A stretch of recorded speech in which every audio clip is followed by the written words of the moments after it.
के साथ है क्या वो करते हैं क्या ही हम use to talk to me कि सर ऐसा कर रहे हैं ऐसा कर रहे हैं। हाँ ठीक है, माने जो एक ठो होता है फील। तो हमारा वो करना है कि आपको इंटरेक्ट करिए। आप जो आपको कोल इंडिया वाले से जिसको है कोल इंडिया वाले से मिलिए, कोई फुल से सर आपसे सब सीनियर हमको इतना बेनिफिट मिला है, उसका जनरेशन का भी है, आपका जनरेशन में अपना अंतर होता है। बीजी देशमुख था, हम ONGC में गए इंटरव्यू देने के लिए। ONGC में इंटरव्यू दिए, दी पर्सन वो चेयरमैन, और उसका मिलने के बाद हम उनसे मिलने गए। ये नहीं था हमारा, हम कहें कि सर हम आपसे मिलना चाहते हैं। तो गए, मैंने कहे ठीक है शाम को आओ। शाम को आए, गए, शाम को मिले उनसे। उसके बाद उनके पास जो था इंडियन मिनरल्स का पुराना था, इतना भरोम से मंगाते थे, तो इंडियन मिनरल्स का इतना था, सब हमको दे दियो कि जाओ इसको पढ़ना, हम यहाँ पर क्या रख करेंगे। अब मैंने आई कांट इमेजिन, कोई नहीं कर सकता। और हम एज ए यूनिवर्सिटी हेड, जब हम पूना में मिलने गए, पूना में वो रहते थे, और पूना में उनसे मिलने गए, वहाँ था सेगमेंटोलॉजिकल का एसोसिएशन का था, हम मिलने गए उनसे, सो मच एक्साइटेड। तो बीजी देशमुख उस समय ONGC के डायरेक्टर थे, जियोलॉजी डायरेक्टर। तो इंटरैक्ट करने में किससे तुमको क्या मिल जाएगा, paying respect to the senior, और उससे तुम ले सकते हो। जब भी पाना है तो झुकना ही पड़ेगा। डिग्री नहीं काम करेगा, पोस्ट काम नहीं करेगा, सीखने के लिए। इसलिए हम लोग भी आए सर, इसलिए बहुत दिन तक नहीं, मतलब नहीं, चलना हम तो है। क्या करें, हमको देख रहे हो कि हमको इससे इतनी खुशी हुई है। अरे आप हमसे लोन में जो लेना है, तो बहुत पहले से प्लान बना था, मतलब कुछ महीने 6 महीने पहले से हम प्लान था कि आपके यहाँ आना है और मतलब आपका डॉक्यूमेंट बनाना है। नहीं हम तो हमको कहे ना, हमको हमारा आनंद क्या है, हमको क्या आनंद मिलेगा। वो आनंद जो है, एक आनंद है कि यंगर जनरेशन जो है, अगर यदि हमारे, हम तो बताए ना कल आप हेड हुइएगा, तो हेड में अच्छा ये भी नहीं कि हम हेड हैं, you are managing. How you manage, it is not boss. Teacher cannot be a boss. A teacher should not be a boss. ये फैमिली लाइफ है।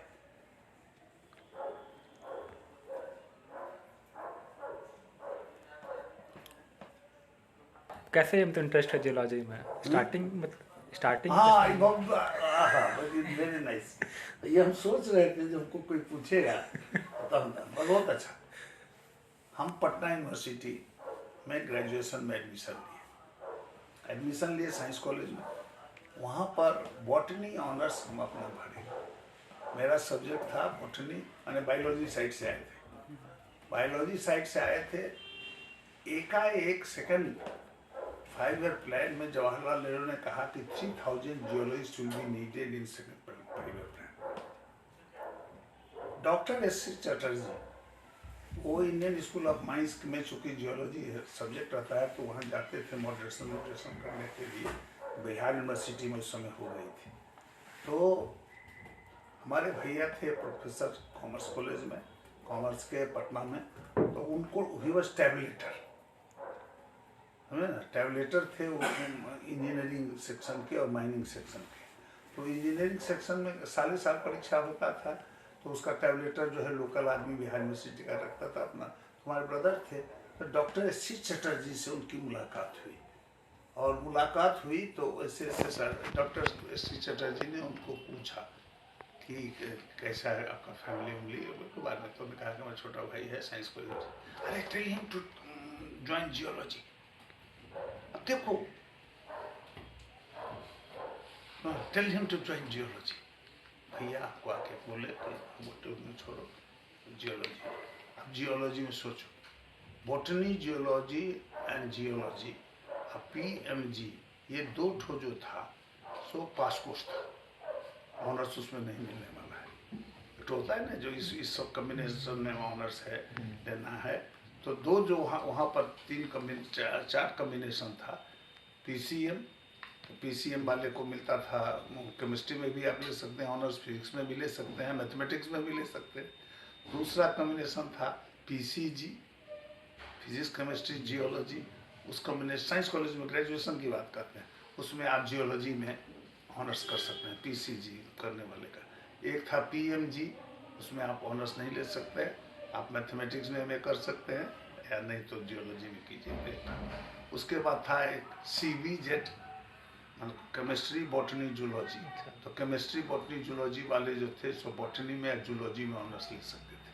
तो पहला अप्लाई किए थे सीबीजेड के लिए, जो केमिस्ट्री बॉटनी जूलॉजी था कम्बिनेशन। उसके बाद अलॉटमेंट होने ही वाला था, एडमिशन तो हो गया, होने ही वाला था कि उसके बाद जो है सो भैया से बातचीत हुई, प्रोफेसर एस सी चटर्जी की, एमिनेंट जियो साइंटिस्ट जो FNI थे और यहाँ उस समय पटना यूनिवर्सिटी के हेड थे।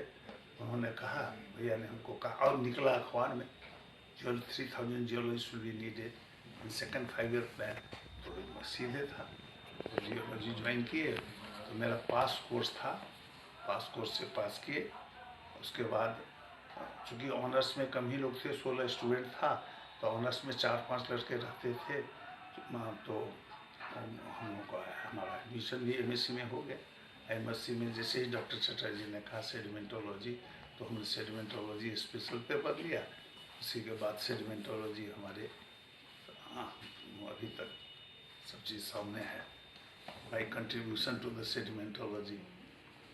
तो फर्स्ट ईयर कैसा रहा, मतलब जस्ट ज्वाइन के कॉलेज जब आप BF जियोलॉजी जब लिए हैं, तो फर्स्ट ईयर फिर सेकेंड ईयर उस टाइम का कैसा आपका मेंटालिटी था देखो, एज ए स्टूडेंट? हम बताते हैं, हम इंटेलिजेंट आदमी थे, हमारे फैमिली मेंबर्स टीचिंग में थे, दैट वाज द रियलिटी। हमारे बड़े भाई 12 साल बड़े, वो खुद लखनऊ में जाके, जिस समय पटना यूनिवर्सिटी में MCOM भी नहीं था, उस समय वो लखनऊ में जा कर के MCOM किए, LLB किए और तब लेक्चर में ज्वाइन किए।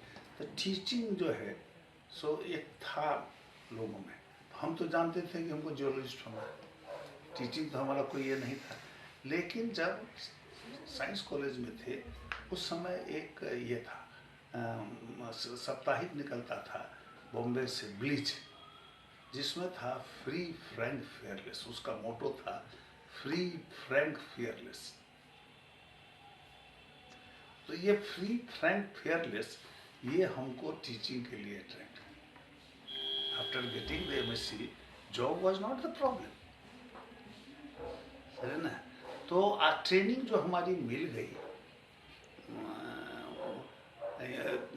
वहाँ GSI का जो मिल गया भाखड़ा नांगल का, और उसमें जो हमने देखा ये हमको वो जियोलॉजी सिखाया।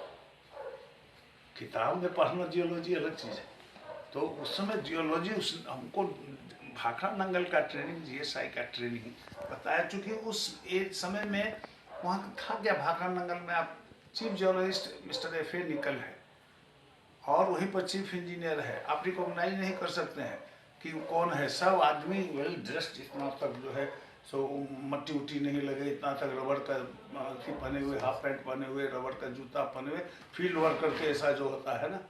और डिग्निटी ऑफ लेबर क्या होता है वो हमने सीखा पंजाबियों से। उसने हमको उनसे सिखा, कोई काम करने में कोई चीज, चीफ मेडिकल ऑफिसर है भाखड़ा नांगल का, आज शाम को भैंसी दूध रहा है, उसकी वाइफ है वेल क्वालिफाइड है, लेकिन कुछ नहीं, गोबर, भैंसी का गोबर ढो रही है। तो ये जो एक ठो हम लोगों का जो एक फोबिया है कि पढ़े लिखे हैं, बड़े खानदान के हैं, बड़े जात के हैं, ये सब चीज जो है ना आदमी को लाइफ में ये करता है, ऑब्स्ट्रक्ट करता है। कास्ट, क्रीड, ये सब जो है ना, रिलीजियस क्या है, पर्सनल रिलेशन है। अभी तुम दोनों आए, तीनों आए हो, कहीं ना कहीं तुम्हारे मन में एक छूटा था, किसी से तो नहीं। तो ये चीज़ है, personal fact. What you will gain from me, what I will gain from you, तो अलग चीज़ है। लेकिन ये कहीं तो तुम्हारे में था जो हम जाकर के एक दिन की मुलाकात, कभी का जान पहचान नहीं, उस मन एक फंक्शन में आए, तो यही है। तो हमको भाखड़ा नांगल का जो मेरा था वो जियोलॉजी के प्रति मैंने अट्रैक्शन रहा। और दूसरा टीचिंग हमारे परिवार में एक तो ब्राह्मणिक कल्चर, और उसमें भी फ्री फ्रैंक फियरलेस जो था, ये आप लोगों को भी बता देते हैं कि आप ड्यूटीफुल हैं, आप चरित्रवान हैं, आप किसी पर उंगली उठाने का कोई भी नहीं आप हैं, तो आपको कुछ नहीं है, you are a free frank and fearless man. और यही लाइफ का एम होना चाहिए। You are not inferior to anybody and never think that you are superior, because nobody is superior to anybody. Sir पढ़ाई के दौरान कोई ऐसा टीचर जो आपको याद हो अपने टाइम में? हाँ, हमको टीचर कहने, टीचरिंग के पद पर तो हम सबसे बड़े टीचर थे हमारे फादर, समझे ना। 2-3 चीज सिखाए बाबू। पहले बोले, बचपन का याद है हमको उनका पहला टीचर, तो गरीब और धनी क्या होता है। तो हमने कहा कि हाथी घोड़ा जिसके पास रहता है वो धनी है, जो खाने के लिए गरीब है नहीं। जो हाथ पसार दिया किसी के पास वो गरीब है, जिसने हाथ नहीं पसारा वो धनी है। ये लाइफ में आज तक मैंने किसी के से हाथ नहीं पसारा और कभी उधार नहीं है।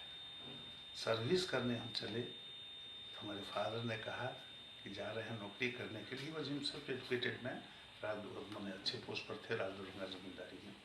उन्होंने कहा कि जा रहे हैं नौकरी करने के लिए, 2 चीज़ को हर वक्त याद रखना। अगर मांगना पड़े तो लोगों से नमक मांगना, उधार नहीं खाना। और दूसरी बात, डिपार्टमेंट में या जहाँ काम कर रहे हैं वहाँ किसी से यदि आपको नहीं बने तो उसको सोच समझ करके, जे अगर आपसे नीचे वाला है और गलत पर भी है तो उससे नहीं लड़ें, इसलिए उसके पीछे जरूर कोई होगा। और अगर आपसे ऊपर वाला है और आप राइट पाथ पर है तो लड़ जाओ। ऊपर वाले से फाइट करना है, लेकिन क्यों? हम राइट पाथ पर है तब। हम जब सत्य पर हैं तो हम टीचिंग में हैं। मैं एक बार की कहानी बताता हूँ, मैंने not to be quoted, doctor के नाग को अथी बनाने में, प्रोफेसर बनाने में मेरा कंट्रीब्यूशन था। वाइस चांसलर वो बने यहीं पर। सब जानता था कि प्रोफेसर जी और नाग साहब एक। सीनेट की मीटिंग हुई। जब सीनेट की मीटिंग हुई, doctor Ayodhya Prasad, eminent geographer, विद्वान डिलीट, वो रजिस्ट्रार थे उस समय। उन्होंने मीटिंग स्टार्ट होना था, सीनेट की मीटिंग CRC कॉलेज में। हमने खड़ा होकर कहा, सर पॉइंट ऑफ ऑर्डर। सब आदमी जो सीनेटर था, सुबुद्ध भारत रांची यूनिवर्सिटी इंक्लूडिंग हजारीबाग था, सब आदमी जो है सब कहा है डॉक्टर झा नाग साहब को कहते हैं पॉइंट ऑफ ऑर्डर। फ्रेंड है, मैंने हम भी कर रहे कहा कि क्या है पॉइंट ऑफ ऑर्डर। हमने कहा कि लास्ट मीटिंग जो हुआ था सीनेट का, उसका एजेंडा आपने नहीं सर्कुलेट किया है, और जो सर्कुलेट नहीं किया है तो उसको कन्फर्मेशन होना चाहिए पहला में। कन्फर्मेशन के बिना कोई एजेंडा नहीं चलेगा। सब आदमी एकदम हो गया। अब हम हमारे पास सब लोग आने लगे ना। अथी के नीतीश प्रियदर्शी की मदर थी सुशीला मिश्रा, वो हिस्ट्री की हेड थी उस समय। तो उन्होंने आके बोला, चाची क्या कर रहे हैं, सिस्टर के सब। अरे क्या कर रहे हैं, नाग साहब के लिए कर रहे हैं।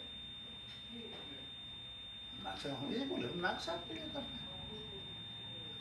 अरे मीटिंग नहीं होगी। तो थोड़ी देर हम चुप रख खड़े रहे, सब गमन हो गया। 10 मिनट तक क्या होगा, हम ले अब क्या बोले, अब क्या होगा आप बताइए। हम कहा कि हाँ होगा, 10 मिनट के लिए आप हाउस को सस्पेंड कर दीजिए। 10 मिनट के बाद मीटिंग कॉल कीजिए। In the mean time 2 he copy हो, 5 ही कॉपी हो, साइक्लोस्टाइल करवा के हम ले। वहाँ तो एजेंडा में तो रहेगा वो स्टार्ट। तो हम गलती नहीं करते। हमारा कहना है कि गलत चीज पर ऊपर वाला भी है। तो ठाकुर सौहाती में और अपना सत्य पक्ष पर यदि चलोगे, सत्य बात कहोगे, उनको खराब लग सकता है कि हमको रोक रहा है, लेकिन उससे उनके हित में होगा। एक कहानी आपको बताते हैं और दूसरी एक्सपोर्ट होकर हम गए। सर